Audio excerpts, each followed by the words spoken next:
تلاوت کردہ آیات کا ترجمہ۔ وقال الذین اشرکوا، مشرک لوگ کہتے ہیں، لو شاء اللہ، بھئی اگر اللہ چاہتے تو ما عبدنا من دونہ من شیء، ہم خدا کے سوا کسی کی پوجا نہ کرتے، ولا آباؤنا، نہ ہمارے باپ دادا خدا کو چھوڑ کے کسی کی پوجا کرتے، ولا حرمنا من دونہ من شیء، نہ ہم کسی چیز کو حرام کہہ سکتے۔ کذالک فعل الذین من قبلہم، اس سے پہلے بھی کافروں نے ایسی ہی حرکتیں کی۔ فہل علی الرسل الا البلاغ المبین، رسولوں کے ذمے صرف اللہ کے دین کی تبلیغ ہے۔ وَلَقَدْ بَعَثْنَا فِي كُلِّ أُمَّةٍ رَسُولًا، ہم نے ہر امت میں کوئی نہ کوئی پیغمبر ضرور بھیجا ہے جس نے کہا آ کر ان اعبدوا اللہ، صرف اللہ کی عبادت کرو، وَاجْتَنِبُوا الطَّاغُوتَ، اور شیطان کے تمام راستوں سے بچو۔ فَمِنْهُمْ مَنْ هَدَى اللَّهُ، بعض اس میں سے وہ تھے جن کو خدا نے ہدایت دی، وَمِنْهُمْ مَنْ حَقَّتْ عَلَيْهِ الضَّلَالَةُ، بعض وہ ہیں جن پہ گمراہی پکی ہو گئی۔ فَسِيرُوا فِي الْأَرْضِ، زمین میں چلتے جاؤ۔ فَانظُرُوا كَيْفَ كَانَ عَاقِبَةُ الْمُكَذِّبِينَ، دیکھو خدا کو جھٹلانے والوں کے انجام کیا ہوئے ہیں۔ ان تحرص علی ہداہم، اے نبی اگر آپ ان کی ہدایت پر حریص ہیں، فإن اللہ لا یہدی من یضل، اللہ ہدایت نہیں دیتے جس کو گمراہ کر دیں۔ وما لہم من ناصرین، اور ان کا کوئی مددگار بھی نہیں ہوگا۔ آیت نمبر 35، 36، 37، پارہ نمبر 14 سورۃ النحل۔ کافر، مشرک ایک دعویٰ دنیا کے سامنے یہ کرتے تھے کہ ہم مانتے ہیں ہم کافر ہیں، ہم منافق ہیں، ہم مشرک ہیں، مگر یہ بھی تو اللہ کی چاہت ہے۔ اگر یہ شرک غلط تھا تو اللہ ہمیں روک دیتے، کفر غلط تھا اللہ ہمیں روک دیتے، منافقت غلط تھی اللہ ہمیں روک دیتے۔ جیسے چور کہتا ہے میرے مقدر میں تھا کہ میں چوری کروں، میرے مقدر میں تھا کہ میں ڈاکہ ماروں، میرے مقدر میں تھا کہ میں کیا ہو جاؤں، گمراہ ہو جاؤں۔ اس طرح لوگ پھر کیا کہتے ہیں، ہمارے باپ دادا مشرک تھے، خدا نے اگر روکنا تھا ان کو روک لیتے، ہم نے کچھ چیزیں حلال تھی حرام کر دی، اللہ کو اگر منظور نہیں تھا تو ہم کیسے حرام کر سکتے تھے۔ قرآن نے کہا اس طرح کے عقلی ٹوٹکے تم سے پہلے لوگ بھی کر چکے ہیں۔ نبی پر صرف دین کی تبلیغ ہے، ہدایت اس کے ہاتھ میں نہیں ہے۔ یاد رکھیں، اللہ ایک چیز کو بتاتے ہیں، پھر پیغمبر لاتے ہیں، پھر پیغمبر آپ کو بتاتا ہے، پھر اللہ نے ہمیں مجبور نہیں کیا، اللہ نے ہمیں اختیار دیا ہے۔ آپ ہدایت پہ جانا چاہیں، آپ گمراہی پہ جانا چاہیں، ہدایت پہ جانا چاہیں گے نفس آپ کا، اللہ اس کی طاقت آپ کو دے گا۔ گمراہی پہ جانا چاہیں گے، اللہ اس کی طاقت آپ کو دے گا۔ لیکن جانا ادھر ہے یہ جانا ادھر ہے، یہ طاقت کس کے پاس ہے خدا کے پاس، مگر منشا، سمجھ، مرضی، سوچ یہ کس کی ہے، آپ کی ہے۔ اس لیے اللہ نے ہمیں مجبور نہیں بنایا۔ فَهَدَيْنَاهُ النَّجْدَيْنِ، ہم نے تمہیں دو راستے بتائے ہیں، دو گھاٹیاں بتائی ہیں۔ اب تم کس بات پر یہ کہتے ہو جی اللہ کو منظور ہوتا تو اللہ ہم شرک نہ کرتے؟ جی ایسا نہیں ہے، اللہ کو تو منظور ہے کہ سارے جنت میں جاؤ۔ حدیث میں آتا کل مولود یولد علی الفطرۃ الاسلام، ہر بچہ مسلمان ہوتا ہے۔ فَأَبَوَاهُ يُهَوِّدَانَهُ أَوْ يُنَصِّرَانَهُ أَوْ يُمَجِّسَانَهُ، پھر ماں باپ اس کو یہودی، عیسائی یا مجوسی بنا دیتے ہیں۔ اور اللہ اگر فطرت پہ ہمیں کافر پیدا کرتا پھر ہم اعتراض کر سکتے تھے کہ جی اللہ نے تو ہمیں پیدا ہی کافر کیا ہے، پیدا ہی مشرک کیا۔ نہیں، اللہ نے نہ مشرک پیدا کیا، نہ کافر پیدا کیا، نہ منافق پیدا کیا۔ اللہ نے کیا پیدا کیا؟ ہمیں مسلمان۔ پہلے میں نے عرض کی تھی اگر کوئی نابالغ بچہ کافر کا بھی مرتا ہے تو خدا اس کو جہنم میں نہیں ڈالتے، مشرک کا مرتا ہے خدا اس کو جہنم میں نہیں ڈالتے، منافق کا مرتا ہے خدا اس کو جہنم میں نہیں ڈالتے۔ جب بالغ ہو جاتا ہے پھر اس کے اعمال نامے کھلتے ہیں، پھر اختیار کھلتے ہیں، اب اس کو اللہ کہتے ہیں ادھر جانا ہے، ادھر جانا ہے، ادھر یہ ہے، ادھر یہ ہے۔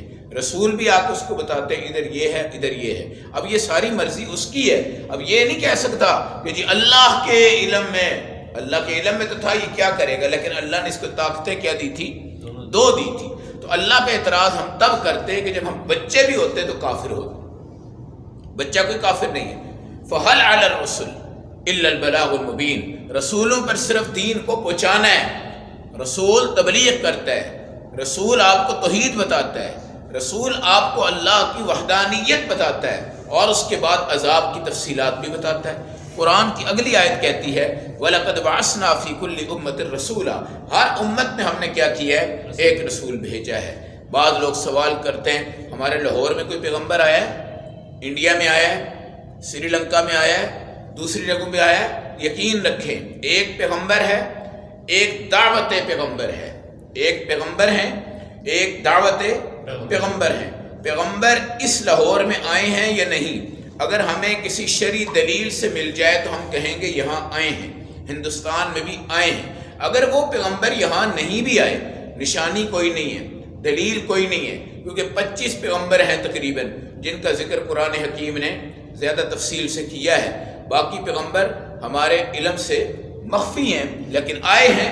اب یہاں پر ہم یہ کہہ سکتے ہیں اگر یہاں پیغمبر اپنے قدموں سے چل کر نہیں آئے تو پیغمبر کی تعلیم تو آئی ہے نا۔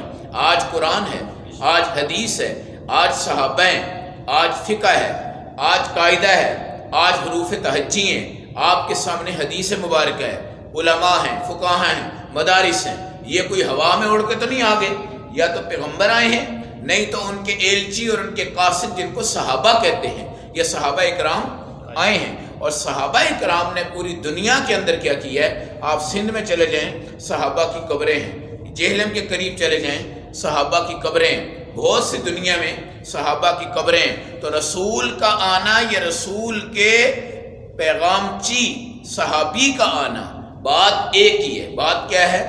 ایک ہی ہے۔ تو ہمارا ایمان ہے کہ اس لاہور میں بھی یا تو کوئی پیغمبر آیا ہے، پیغمبر نہیں تو پیغمبر کا پیغام چر صحابی یہاں پہ آیا ہے۔ اور حدیث میں جو آتا ہے لا یبقى علی ظہر الارض بیت مدر ولا وبر ولا حفر، کوئی کچا کوئی پکا گھر ایسا نہیں ہے الا ادخلہ اللہ کلمۃ الاسلام، مگر یہ ہے کہ اللہ وہاں اسلام لاتے ہیں کلمہ بعز عزیز او بذل ذلیل، یا تو ہم غلبے سے کلمہ پڑھتے ہیں یا مظلوم ہو کر ذلیل ہو کے پڑھتے ہیں۔ کیا مطلب؟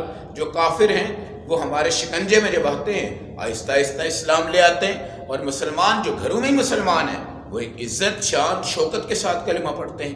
آپ دیکھیں حضرت عمر رضی اللہ تعالیٰ عنہ، میرے نبی کی دعا تھی اللہم اعز الاسلام بعمر بن الخطاب، اللہ ان کے ذریعے اسلام کو عزت دے۔ جب انہوں نے کلمہ پڑھا آسمان کے ستاروں نے بھی چراغاں کیا اور مبارکباد دی، اور پوری دنیا کے کافر ایسے لرزتے تھے اور جن کی مونچھیں دیکھ کر مسلمان ڈرتے تھے، آج وہ ایسے لرز رہے ہیں، کانپ رہے ہیں کہ عمر اسلام لے آئے، عمر اسلام لے آئے۔ حضرت عمر نے لاکھوں مربع میل اسلام کو عطا کیے ہیں، اور یہ ساری کی ساری دین اسلام کا تقاضا ہے۔ یہیں پر ایک کافر لڑکی کہتی ہے اگر ایک عمر دنیا میں موجود ہو تو کبھی کسی چپے کے اوپر بھی کفر نہیں ہو سکتا۔ حضرت عمر کے اتنے اثرات موجود تھے۔ تو یہ ہیں ایلچی، یہ ہیں پیغام چر، یہ ہیں پیغمبر کے شاگرد، اس کے فوجی، اس کے سپاہی، اس کے مجاہد۔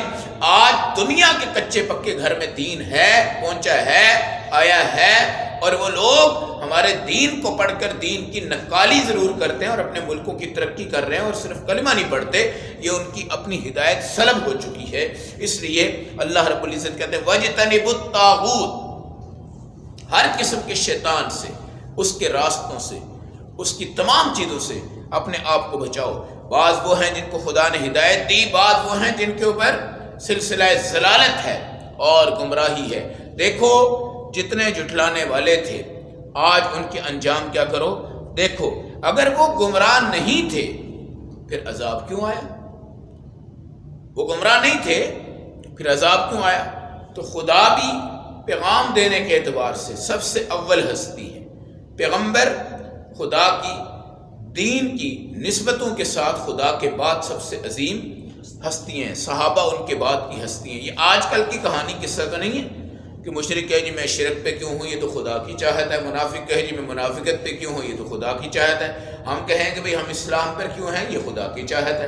ہم جنت پہ کیوں ہیں، یہ خدا کی چاہت ہے۔ ہم کلمے پہ کیوں ہیں، یہ خدا کی چاہت ہے۔ الحمدللہ ہمارے اوپر تو اللہ کی رحمت کی چاہت ہے اور تمہارے اوپر اللہ کے عذاب کی چاہت ہے، لیکن میں نے اللہ کی رحمت میں آنے کا فیصلہ خود کیا ہے اور اس نے شرک میں جا کر ضلالت کے نیچے آنے کا فیصلہ خود کیا ہے۔ اللہ نے نہ مجھے مجبور کیا ہے نہ اللہ نے کسی اور کو مجبور۔ پھر اللہ اگر کسی کو مجبور کرے تو توبہ کے دروازے تو بند ہو سکتے ہیں، لیکن یہ کہا موت سے پہلے مشرک بھی آ کے توبہ کرے، اللہ اس کی شرک کو بھی کیا کر دے گا، مٹا دے گا۔ ان تحرس علی ہداہم، اے نبی اگر آپ کو یہ لالچ ہے کہ ساری دنیا ہدایت لے آئے تو یاد رکھنا جس کو اللہ گمراہ کرے وہ ہدایت نہیں لا سکتا۔ مثال زندہ آپ کے سامنے موجود ہے، حضرت ابو طالب ہیں، حضور پاک کے چچا ہیں۔